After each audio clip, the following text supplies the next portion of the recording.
Kumusta? Maligayang pagdating. Paki-enjoy ang nilalaman, mag-subscribe at i-on ang inyong notifications. Nakatungo si Lucas sa sofa ng sala. Magkasalikop ang mga kamay habang ang mga siko niya ay nakapatong sa kanyang mga tuhod. Nakatitig ang mga mata niya sa sahig. Paminsan-minsay umaangat lang para panoorin si Vivian na balisang naglalakad pabalik-balik. Pinapaikot-ikot ang wedding ring sa daliri na tila ba mas mabigat ito kaysa sa dapat. Tahimik ang paligid, pero sumisigaw ang lahat sa loob niya. Ang babaeng ilang taon lang ang nakalipas ay tinawag niyang kanlungan ay parang estranghero na lang ngayon na kasama niya sa iisang bubong. At kahit sa katahimikan, ang bigat ng lahat ng hindi masabi ay bumabalot sa buong bahay na ginagawang siksik at nakakasakal ang hangin. 5 taon na silang kasal, pero 7 taon na ang kanilang kwento. 7 taon na para kay Lucas ay pundasyon ng lahat ng pinaniniwalaan niya tungkol sa pag-ibig, pagsasama at layunin sa buhay. Noong una niyang makilala si Vivian sa isang simpleng party na wala namang malaking inaasahan, tila huminto ang mundo sa isang saglit. Nakasandal si Vivian malapit sa grill, malakas na tumatawa kasama ang isang grupo ng mga kaibigan. May hawak na soda. Hindi siya nagpapapansin, pero agaw pansin siya. Meron siyang isang magaan at natural na kilos, na parabang taglay niya ang isang kalayaan na pinapangarap lang ng iba. Siya yung tipo ng tao na kayang makuha ang atensyon ng lahat ng hindi nagsisikap. At ang natural na kislap na iyon ang bumighani kay Lucas mula pa sa unang tingin. Ang kanilang usapan ay dumaloy na parang matagal na silang magkakilala. Pinag-usapan nila ang lahat. Musika, karera, mga pangarap at maging mga takot. Si Vivian, sa kanyang talas ng isip at nakakawala ng depensang katapatan, ay lubos na nakaakit kay Lucas. Hanggang sa mga sandaling iyon, hindi pa siya talaga naniniwala sa love at first sight. Pero sa loob lang ng ilang linggo, tuluyan na siyang nahulog dito. Bawat araw kasama si Vivian ay parang pagtuklas ng isang bagong bahagi ng mundo. Pinatawa siya nito, pinag-isip, kinuwestiyon at pinagplanuhan. Hindi nagtagal, naging inseparable na sila. Lumipat sila sa iisang bahay bago pa man matapos ang kanilang unang taon bilang magkasintahan. Para sa marami, tila minadali ito. Para sa kanila, ito ay hindi maiiwasan. Sa simula, lahat ay perpektong nagkakatugma. Iisa ang kama nila, iisa ang mga plano, pati na ang mga password sa kanilang streaming services. Nanonood sila ng mga palabas sa ilalim ng iisang kumot, sabay na nagluluto tuwing linggo, at nangangarap ng isang hinaharap kung saan sabay nilang papanoorin ang kanilang mga anak na nagtatakbuhan sa bakuran ng magkahawak kamay. Naisip ni Vivian na magsimula ng isang maliit na negosyo na pinagsasama ang kanyang hilig sa disenyo at pagluluto. Si Lucas naman, gusto niyang umakyat sa hagdan ng korporasyon sa kanyang kumpanya para maibigay ang katatagan para sa kanilang dalawa. Hinangaan at sinuportahan nila ang isa't isa na parang isang koponan na alam kung ano ang gusto sa buhay. Oh, yun ang akala ni Lucas. Ang proposal ay dumating ng walang pasabi. Hindi ito sa Paris o sa isang dalampasigan habang papalubog ang araw. Nangyari ito isang Sabado ng umaga sa bahay habang kumakain sila ng pancakes at tumatawa sa isang nakakatuwang video sa internet. Inilabas ni Lucas ang isang maliit na kahon mula sa bulsa ng kanyang hoodie at nanginginig ang boses. Sinabi niyang, "Gusto kong tumawa ng ganito kasama ka araw-araw habang buhay." Umiyak si Vivian, tumawa, at nagsabi ng oo. At naniwala talaga siyang iyon ang simula ng walang hanggan. Ang mga sumunod na buwan ay puno ng pananabik sa pagpaplano ng kasal, pagpili ng venue, listahan ng mga bisita at mga customized na imbitasyon. Sumabak si Vivian dito at naramdaman ni Lucas na ito ang kumpirmasyon na tama ang kanilang desisyon. Pero doon, Sa panahong dapat sana'y pagdiriwang, nagsimulang lumitaw ang mga lamat, sapat na maliit para hindi gaanong ikabahala ni Lucas, pero sapat na malaki para mag-iwan ng mga markang hindi nakikita. Si Vivian, na dating gumugugol ng oras sa pagsasaliksik ng mga ideya sa palamuti, ay biglang nawalan ng interes.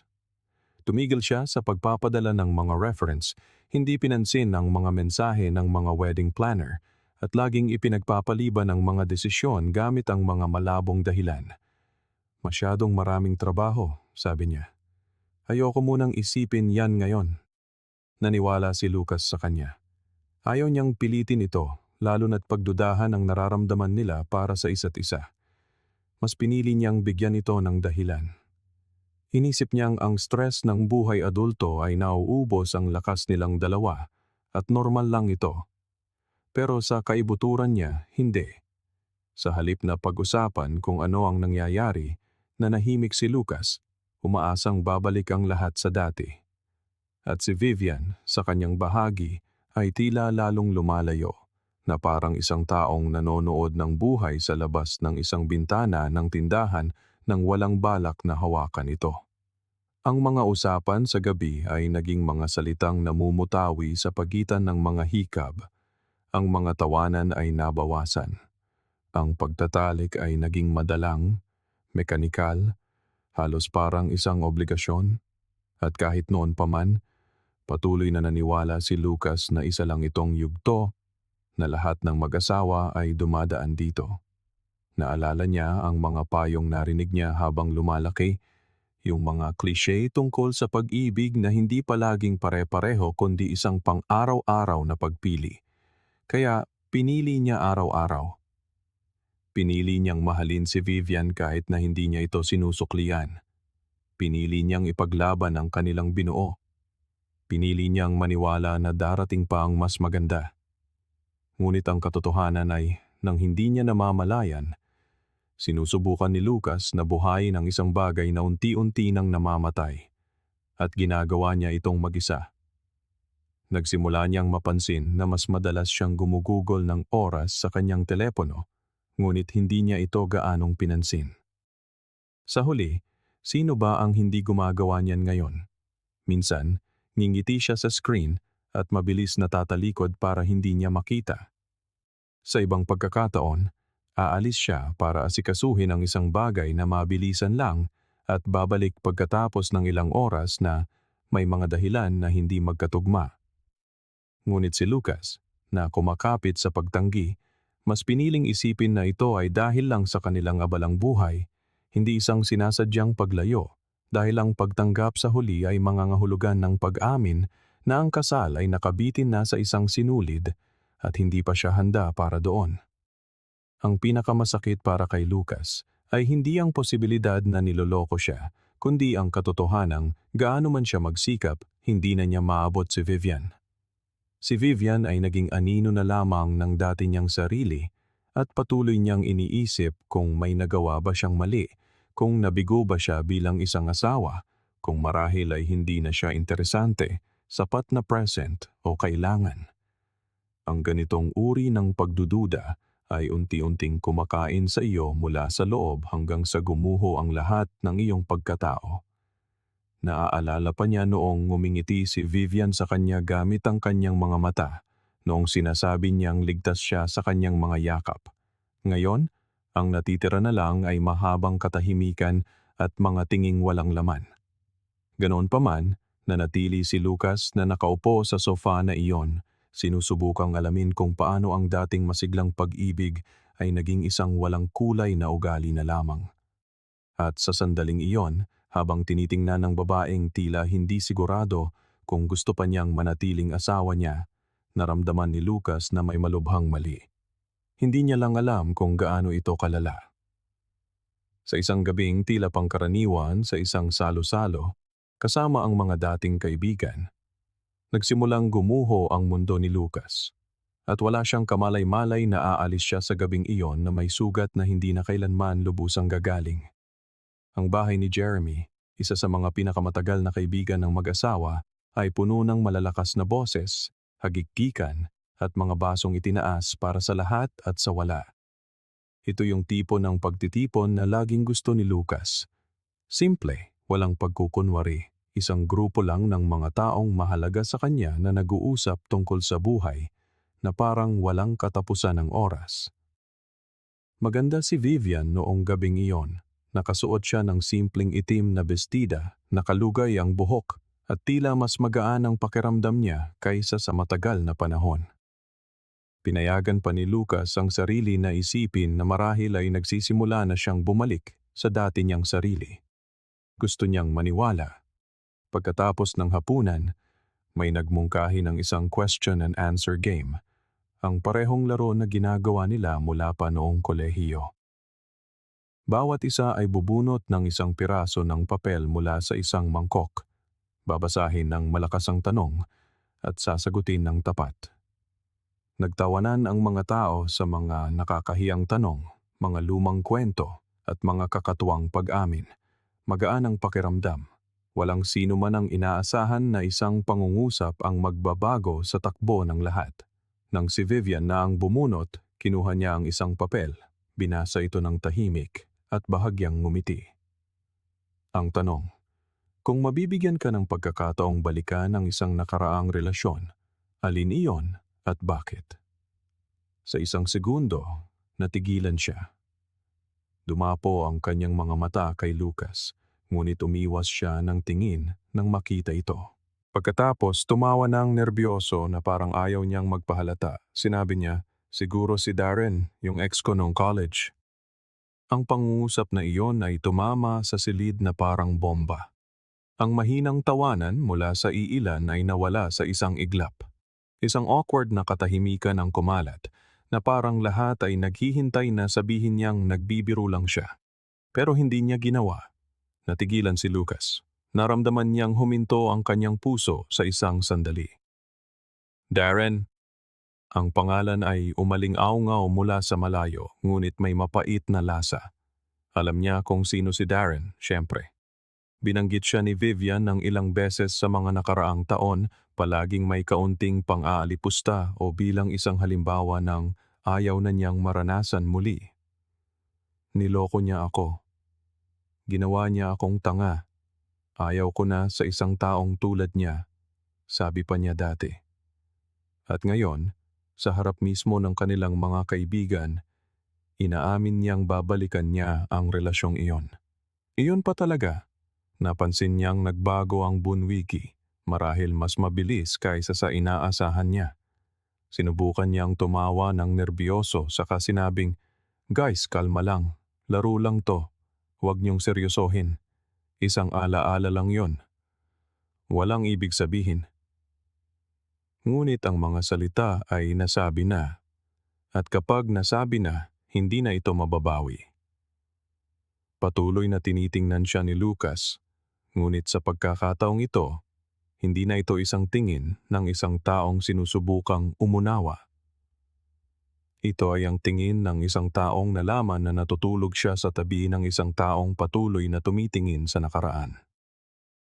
Habang pauwi, ang kotse ay tila mas maliit kaysa dati. Sinubukan ni Vivian na basagin ang katahimikan sa pamamagitan ng pagkomento sa isang sinabi ni Jeremy sa hapunan, na para bang kaya niyang i-rewind ang gabi sa isang punto bago nagkagulo ang lahat. Ngunit hindi sumagot si Lucas. Nanatili ang kanyang mga mata sa kalsada. Mahigpit ang pagkakahawak sa manibela. Ang katahimikan sa pagitan nila ay iba na ngayon. Mabigat. Siksik. Napansin ito ni Vivian syempre, ngunit wala siyang sinabi. Marahil inisip niyang mas mabuting hayaan na lang itong lumipas. Marahil inisip niyang makakalimutan din niya ito sa paglipas ng panahon. Pero hindi. Pagdating sa bahay, nilock ni Lucas ang pinto. Isinabit ang mga susi at humarap sa kanya. Sa wakas ay nabasag ang katahimikan.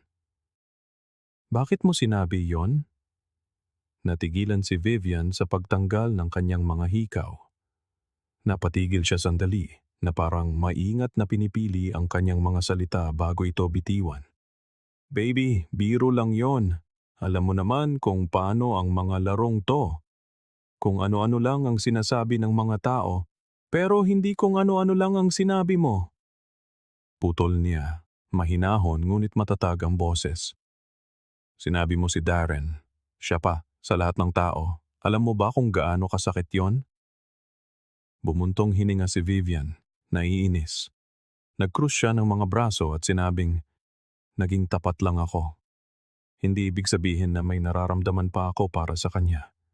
Alaala lang yon, isang pangalan na pumasok sa isip ko sa sandaling yon. Pinapalaki mo na naman ang mga bagay-bagay, gaya ng dati. Tumawa si Lucas, ngunit isang mapait na tawa. Halos isang buntong hininga ng isang taong sa wakas ay nakikita na ang matagal na niyang iniiwasan. Pinapalaki ang mga bagay-bagay, gaya ng dati, sabi niya, pero hindi. Sa wakas ay nakikita na niya ang tunay na babae at sa sala na iyon sa ilalim ng matalim na ilaw ng lampara, nakita niya ang isang taong hindi nagdalawang isip na sakta ng taong sinasabi niyang mahal niya. Sa mga sumunod na araw, sinubukan ni Lucas na manatiling kalmado, ngunit patuloy na umuulit sa kanyang isipan ang komento ni Vivian. Sinubukan niyang ibaling ang atensyon sa trabaho, sa mga gawaing bahay, ngunit sa sandaling magkaroon ng tahimik na sandali, bumabalik ang imaheng iyon. Si Vivian, tumatawa, habang inaamin na babalikan niya ang isang relasyon sa isang taong nanloko sa kanya, isang taong nagpahirap sa kanya. At hindi niya mapigilang tanungin ang sarili, bakit? Bakit pa niya iniisip ang lalaking iyon? Bakit hindi nakabaon ang alaalang iyon tulad ng inaakala niya? At higit sa lahat, bakit hindi siya, si Lucas, ang naisip nito ng tanungin tungkol sa isang pag-ibig na gusto niyang balikan? Nagsimula siyang bigyang pansin ang mga detalye sa mga panahong ngumingiti ito sa telepono at mabilis na itinatago sa mga panahong sinasabi niyang lalabas para makipagkita sa isang kaibigan ngunit umuuwing amoy pabango ng lalaki sa mga palusot na lalong humihina. Para bang binuksan ng laro na iyon ang isang pinto na sinubukan niyang isara at ngayon ay bukas na ito ng maluwag. Hindi na makatulog ng maayos si Lucas. Nakahiga siya sa kama sa tabi niya ngunit pakiramdam niya ay nag-iisa siya. Ang mga pag-iisip ay bumabagabag sa kanya gabi-gabi. Iyon ang punto sa kwento kung saan ang pag-ibig ay nagsimulang mapalitan ng isang bagay na mas malakas pa sa sakit. Ang katiyakan na may higit pa sa lahat ng ito, isang bagay na hindi pa niya alam, ngunit malapit na niyang matuklasan.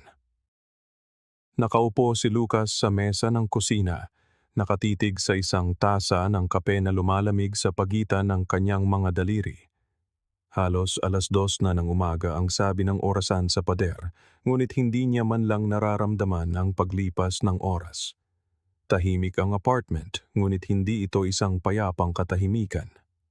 Isa itong kawalan na puno ng mga tanong na umuulit sa loob niya na parang isang ticking time bomb. Hindi niya mapigilang balikan ang gabing iyon sa bahay ni Jeremy. Simula noon, napapansin na niya ang bawat maliit na senyales na dati niyang pinalalampas. Maliliit na pagbabago sa kilos ni Vivian, mga palusot na nagpapatong-patong na parang mga ladrilyo na nagtatayo ng isang hindi nakikitang pader sa pagitan nila. At ngayon, higit kailanman, kailangan niya ng mga sagot. Hindi pa umuuwi si Vivian. Ang dating bihira ay nagiging ugali na. Una, mabilis na pag-alis na tumatagal ng mas mahaba kaysa sa inaasahan. Pagkatapos, mga planong biglang sumusulpot. Ngayon, hindi na siya nag-abala pang magpaliwanag. Lalabas ako kasama ang mga kaibigan ko, sabi niya. Pero hindi na ito pinaniwalaan ni Lucas. May mali, at alam niyang ang pagwawalang bahala dito ay magpapahaba lang ng sakit. Tumingin siya sa kanyang telepono sa mesa, nag-atubili sandali, saka kinuha ito. Walang mensahe mula sa kanya, walang missed calls. Alam niyang hindi niya dapat gawin, ngunit halos kusa nang gumalaw ang kanyang mga daliri. Binubuksan ang kanilang chat. Ang huling mensahe ay mula sa kanya. Anong oras ka uuwi? Ipinadala ito ng 10:17 p.m. Walang sagot. Ang kawalan niya ay mas mabigat kaysa sa anumang sigawan. Ito yung uri ng katahimikan na mas malakas pa sa mga salita. Ibinaba niya ang telepono, hinilamos ang muka at bumuntong hininga. Kailangan niyang harapin si Vivian. Kailangan niyang marinig mula sa bibig nito mismo ang kinatatakutan niya. Ngunit may bahagi pa rin sa kanya na gustong kumapit sa anumang paliwanag na maaaring magbigay katwiran sa lahat. Baka sobrang pagod lang siya. Baka talagang pinapalaki niya ang mga bagay-bagay. Baka ang tunog ng susi sa pinto ang pumutol sa kanyang pag-iisip. Tumingala siya at nakita si Vivian na papasok. Lagpas na ng 2:30 ng umaga. Nagatubili ito nang makita siya na parabang hindi niya inaasahang gising pa siya. "Anong ginagawa mo?" Ang boses niya ay kaswal, ngunit may bahid ng iba, marahil ay pagkakasala. "Hinihintay ka," sabi ni Lucas nang hindi inaalis ang tingin. Kumunot ang noo ni Vivian. Ibinaba ang kanyang bag sa counter at naglakad papunta sa ref para kumuha ng tubig. Iniwasan niya ang mga mata ni Lucas. Alam na alam niya ang taktikang iyon. "Lucas, sinabi ko na sa'yo, kasama ko ang mga kaibigan ko. Alam mo naman kung paano kami nawawala sa oras kapag nagsasaya. Hindi mo sinagot ang text ko. Hindi ko nakita," sabi niya nang masyadong mabilis. Isang mahinang, walang ganang tawa ang kumawala kay Lucas. Hindi niya nakita? Isang kasinungalingan. Laging nakadikit si Vivian sa telepono niya. Kung ite-text niya ito sa oras ng trabaho, sasagot ito sa loob ng ilang minuto. Pero ngayon, bigla na lang hindi niya nakita. Nag-cruise siya ng mga braso, sumandal sa upuan. "Kung ganoon, sabihin mo sa akin, saan ka talaga galing?" Sa pagkakataong ito, tumingin si Vivian sa kanya. Ngunit hindi ito isang tingin ng gulat o galit. Ito ay isang tinging nagkakalkula, na parang maingat niyang pinipili ang kanyang mga salita. "Sinabi ko na sa iyo, Lucas, kasama ko ang mga kaibigan ko." Umiling siya ng dahan-dahan. "At kung tatawagan ko sila ngayon, sasang-ayunan ka ba nila?" Ang katahimikan niya ang sagot. Umiwas siya ng tingin, nagdiin ng mga labi, at sa isang sandali nakita niya ang isang kislap ng pag-aalinlangan. Iyon lang ang kailangan niya para kumpirmahin ang hinala niya. Pero kailangan pa rin niyang marinig ito. "Gusto mo bang maging tapat ako?" Sa wakas ay sabi ni Vivian, huminga ng malalim. Naramdaman ni Lucas ang isang kilabot na gumapang sa kanyang likod. Hindi siya sigurado kung gusto niya. Ngunit wala nang atrasan. "Oo, gusto ko." Huminga siya ng malalim, tumingin sa mesa pagkatapos sa kanya at sinabing, "Kailangan ko ng espasyo." Sa isang sandali, inakala ni Lucas na nagkamali siya ng dinig. "Ano? Ako? Sa tingin ko, kailangan ko muna ng panahon, Lucas, para malaman kung ano talaga ang gusto ko." Para bang nawala ang lupa sa ilalim ng kanyang mga paa. Naramdaman niya ang isang malamig na kirot sa kanyang tiyan na parang sinuntok siya.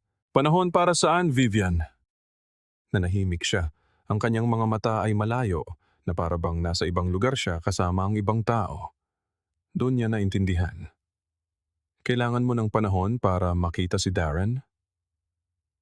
Halos matikman niya ang pait habang binibigkas ang pangalan.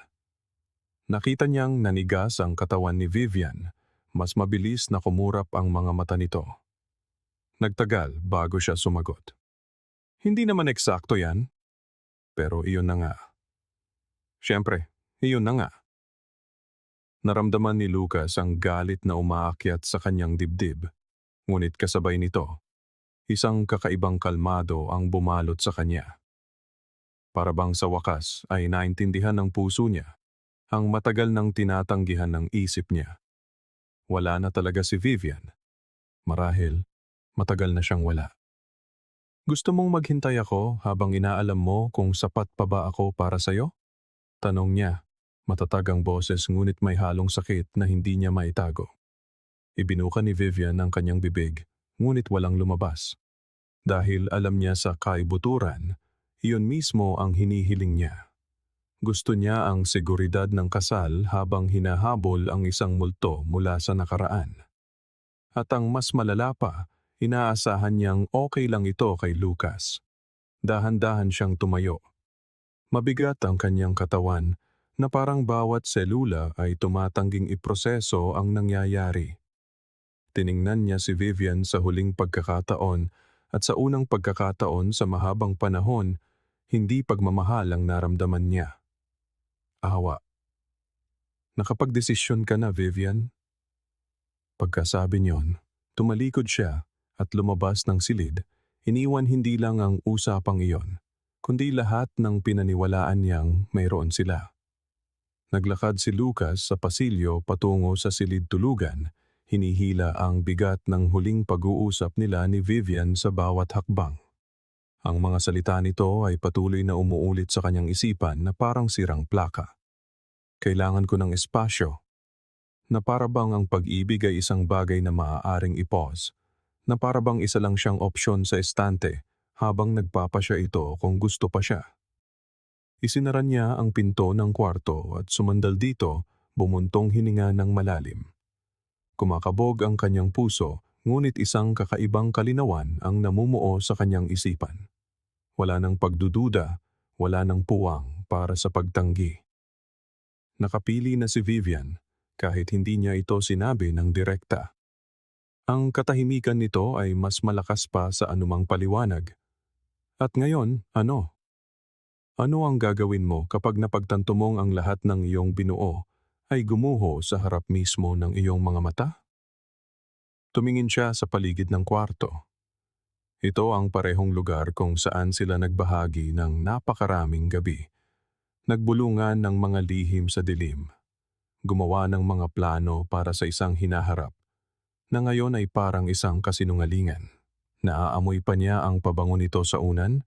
Ang hindi pa tapos na libro nito ay nasa ibabaw ng nightstand. Ngunit sa di malamang dahilan, tila nag-iba na ang lahat. Hindi na totoo na parabang hindi na ito ang tahanang dati niyang kinagisnan. Umupo si Lucas sa gilid ng kama at hinilamos ang mga palad sa kanyang mukha. Ang pinakamatinding dumurog sa kanya ay hindi ang posibilidad na niloloko siya ni Vivian o na gusto nitong balikan si Darren. Ang pinakamasakit ay ang katotohanang alam niyang maghihintay siya kung hiniling lang sana nito. Kung nangako lang si Vivian na babalik, maghihintay siya. At kinasuklaman niya ang sarili dahil sa kaisipang iyon, dahil alam niyang hindi dapat.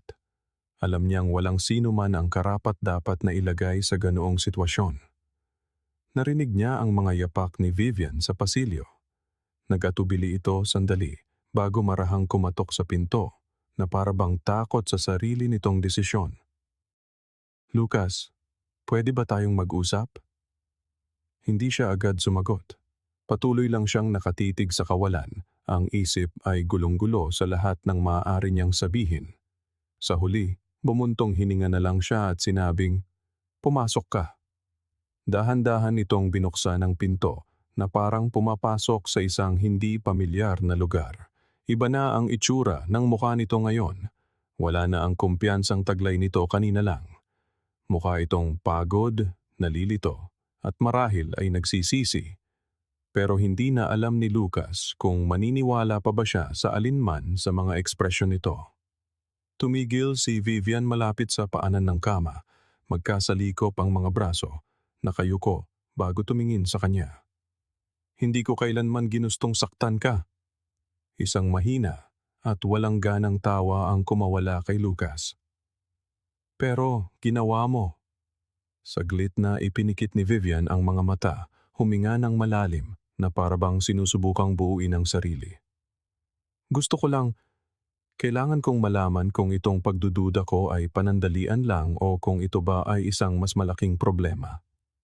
Sumandal siya paharap.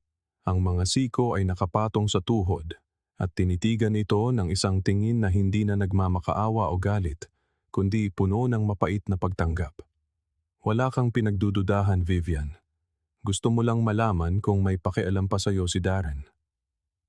Nanlaki ang mga mata nito, nagulat sa kanyang pagiging direkta. "Hindi yan." "Totoo," putol ni Lucas.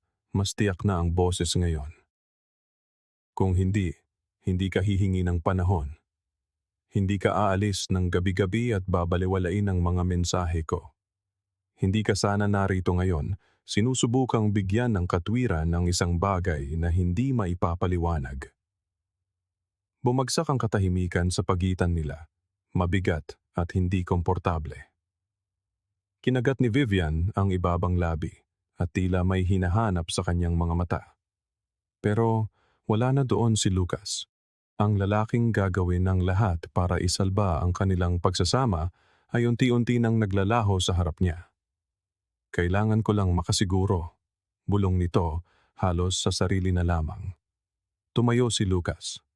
At kailangan ko naman ng respeto sa sarili ko. Napatingala ito sa kanya, nabigla sa sagot na iyon. Pero tapos na siya.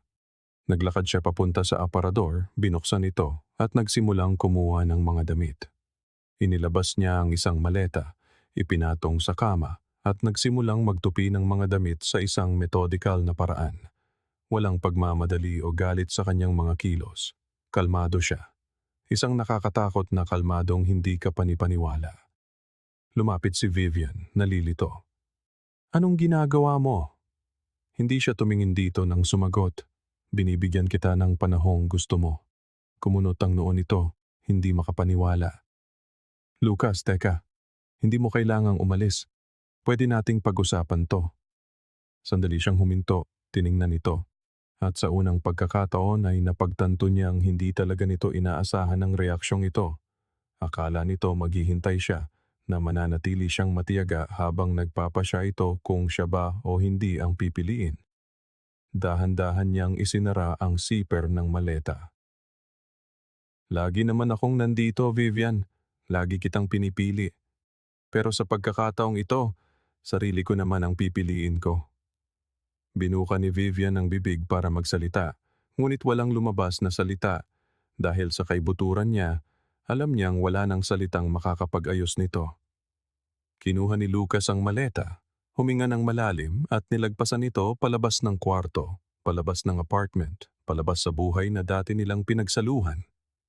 Isang malamig na bugso ng hangin ang sumalubong sa mukha ni Lucas paglabas niya. Mabigat ang maleta sa kanyang kamay, pero hindi kasing bigat ng pabigat na sa wakas ay unti-unting gumagaan mula sa kanyang mga balikat. Hindi niya alam kung saan siya pupunta, ang alam niya lang ay hindi na siya pwedeng manatili roon. Wala nang natira para sa kanya sa apartment na iyon, sa pagsasamang iyon, sa kwentong iyon na pinaghirapan niyang panatilihing buhay. Sumakay siya sa kanyang sasakyan at umupo roon sandali. Ang mga daliri nakakapit ng mahigpit sa manibela habang pilit na pinoproseso ng isip niya ang lahat ng mabilis na nangyari. Iyon na yon, tapos na. Ngunit walang sigawan, walang desperadong pag-iyak, walang paghingi ng tawad. Hindi siya sinubukang pigilan ni Vivian, hindi siya hinabol, hindi nagmakaawang manatili. Marahil sa kaibuturan nito, gusto rin niyang magtapos ito ng ganito. Marahil alam niyang dito rin talaga hahantong ang lahat. Pinaandar niya ang sasakyan at nagmaneho ng walang patutunguhan. Ang mga walang taong kalsada ay sumasalamin sa kanyang nararamdaman sa loob. Tahimik na parang may pumindot ng pause sa lahat ng dati niyang pinaniniwalaang sigurado. Pumarada siya sa parking lot ng isang kung saang hotel at pumasok ng hindi na nag-iisip. Kumuha siya ng kwarto, umakyat, ibinagsak ang maleta sa sahig, at humiga sa kama habang nakatitig sa kisame. Hindi siya makatulog. Paano nga ba? Ang kanyang isip ay isang ipo-ipo ng mga alaala, mga boses, at mga tanong na walang kasagutan. Sa kalagitnaan ng gabi, kinuha niya ang kanyang telepono at binuksan ang kanilang usapan ni Vivian. Ang pangalan nito ay nasa pinakataas pa rin ng kanyang chat list. Maaari siyang mag-type ng kung ano, tanungin kung okay lang ba ito, pero para saan pa? Anong mabuting maidudulot noon? Hindi siya papayagan ng kanyang pride na bumalik, pero ang puso niya ay nananabik pa ring makaunawa. Kinabukasan, Dumaan siya sa kanyang karaniwang gawain na parang walang nagbago. Pumasok sa trabaho, naging abala, tinapos ang lahat na para bang hindi gumuho ang kanyang mundo. Ngunit nararamdaman niya ang pagkakaiba sa kanyang sarili. Nararamdaman niya ito sa paraan ng pagtingin sa kanya ng mga katrabaho, sa kung paano nagtatanong ang mga tao, "Ayos ka lang?" At ngingiti lang siya at sasabihin, "Oo naman."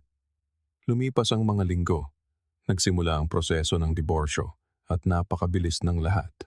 Walang malalaking away, walang pagtutol. Tinanggap ni Vivian ang lahat ng walang imik na parabang inaasahan na niya ito. Pagkatapos isang araw may nangyari. Nagkakape si Lucas sa isang cafe malapit sa opisina nang marinig niya ang isang pamilyar na pangalan mula sa kabilang lamesa, Darren. Para itong kuryenteng tumama sa kanyang pandinig. Bahagya siyang lumingon at nakita ang dalawang lalaking nag-uusap at nagtatawanan.